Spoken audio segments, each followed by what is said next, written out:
Hello everyone, ngày nay dương nhâm món bong đặt muối the salt và lá salad hai min tất chỉ lụa. Ok, muối bí hay ní ôn nhóm nhâm muối nè hay muối bí bay ta hay cơ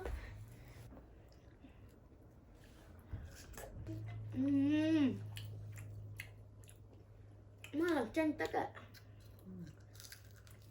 Như vậy nhé, thơm nhạt nha má.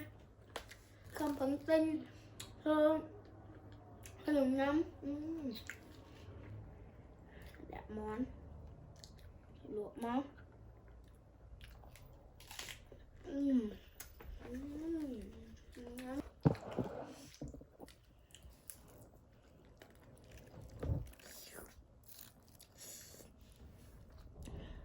Hả má nó mới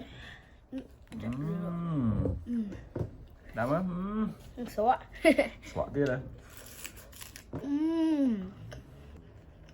được xin mày đấy này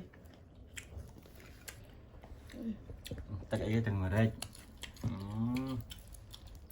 ăn một kia nè cho chất bay mòn sẽ bay chủ ấy bay mòn nó nha nha quá ok lụa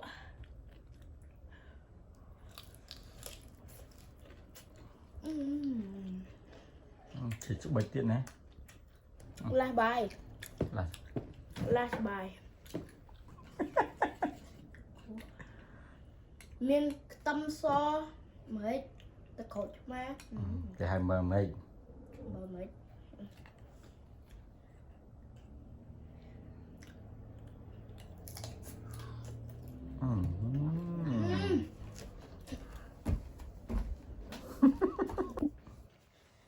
ok là đi nhâm nhanh mình tên ta bơi hết thầu có tục ai khử xạ nhâm nhâm lại chẳng see you tomorrow bye.